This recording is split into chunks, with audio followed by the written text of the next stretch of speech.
ಹರ್ಷ ಅವ್ರ ಹತ್ರ ಇವರು ಯಾರು ಅರುಣಾ ಕುಮಾರಿ ಮಾತಾಡಿರೋದು. ಪರವಾಗಿಲ್ಲ, ಒಂದು 10 ನಿಮಿಷ ಅದು ಓಕೆ ಅಲ್ಲ, ನೋ ಪ್ರಾಬ್ಲಮ್ ಅಲ್ಲ, ಫುಲ್ ಇವತ್ತೆಲ್ಲ ಇದೆ ಅಲ್ಲ. ಅದರ್ವೈಸ್ ಆಕ್ಚುಲಿ ಈಗ ನೀವು ಹೇಳೋದು ನಿನ್ನೆ ಮೊನ್ನೆ ಆಗಿದೆ, ನಮ್ಮ ತಲೆಗಳು ಬಿಟ್ಬಿಡ್ತಾ ಇದ್ವಿ. ಬಟ್ ಈಗ ನಮ್ಮ ತಲೆಗಳು ಎಷ್ಟು ಕೆಟ್ಟಿರ್ತದೆ, ಹೆಚ್ಚು ಕಮ್ಮಿ 1 ತಿಂಗಳಿಂದ ಯಾವ್ದು ಸರಿ ಯಾವ್ದು ತಪ್ಪು ಯಾರು ಏನು ಮೊದಲೇ ಕೆಲಸ ಇಲ್ಲ. ಅದ್ರಲ್ಲಿ ಇದೊಂದು ಕೆಲಸ ಮಾಡ್ಕೊಂಡು ಕೂತ್ಕೊಳ್ಳೋದ ನಾವು. ಬಟ್ ಒಂದೇನಾಗಿದೆ, ಅದನ್ನೇ ಒಂದ್ಸರಿ ಅವರಲ್ಲಿ ಜಯನಗರ ಅಲ್ಲಿ ಸ್ಟೇಷನ್ಗೆ ಕರೆಸ್ಕೊಂಡಾಗ ಅಲ್ಲಿ ಆಕ್ಚುಲಿ ಇವ್ರಿಬ್ರು ಹೆಸರು ಹೇಳಿದಾಳೆ ಅವಳು. ರಾಕೇಶ್ ಪಾಪಣ್ಣ ಮತ್ತೆ ಹರ್ಷ ಮೇಲಾಂಟ ನಾನು ಕಾರಲ್ಲಿ ಕೂರಿಸ್ಕೊಂಡು ಥ್ರೆಟ್ ಮಾಡಿದ್ರು, ಅದಕ್ಕೋಸ್ಕರ ಹಂಗೆ ಹೇಳ್ಬಿಟ್ಟೆ. ಇದಕ್ಕೇನಂತೀರ ಈಗ?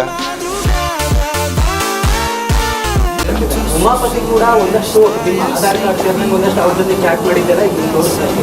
ಅವರಿಬ್ಬರು ಒಟ್ಟಿಗೆ ಪ್ಲಾನ್ ಮಾಡಿಕೊಂಡು ನಿಮ್ಗೆ ಯಾವ ಹಾಕಿದ್ದಾರೆ ಅಂತ ಈ ಕಡೆ ಒಂದು ಹಂಗೆ ಬ್ಲೇಮ್ ಮಾಡೋದಾಗಿದ್ರೆ ಯಾವತ್ತೂ ಮಾಡ್ಬಿಡ್ತೀವಿ.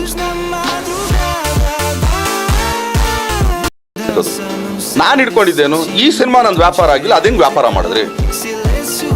ಇದು ನಾನು ಕೇಳಬೇಕಾ ಕೇಳಬಾರ್ದು? ಯಾರೇ ಆಗಲಿ, ನಮ್ಮ ಅಪ್ಪನೇ ನಿಂತು ಮಾಡಿದ್ರು ವ್ಯವಹಾರ, ನಂಗೆ ಮಾಡೋದು ಹಿಂಗೇನೆ.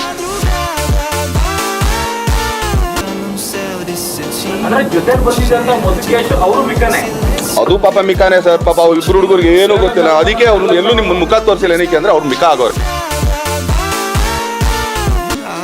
ಅಲ್ಲಲ್ಲ, ಈಗ ಏನಾಗುತ್ತೆ, ಈಗ ದಿಗ್ವಿಜಯ ನೀವು ಸರ್ ಯಾರು ಸ್ವಲ್ಪ ಕೈ ಎತ್ತಿ ಸರ್, ಯಾರೋ ಇಲ್ಲಿ ಇದ್ರಲ್ಲ ನೀವೇ, ಇವ್ರು ಇಲ್ಲಿ ಆಕ್ಚುಲಿ ಹರ್ಷ ಅವ್ರು ಕರೆದು ಇಲ್ಲಿ ಕರ್ಕೊಂಬಂದು ಮಾತಾಡ್ಸರು, ಇದೇ ನೋಡಿ ಅಂತ ಅಂದ್ಬಿಟ್ಟೆ ತಾನೇ ಸರ್ ನೀವು ಬೆಳಗ್ಗೆ ಹೇಳಿದ್ದು.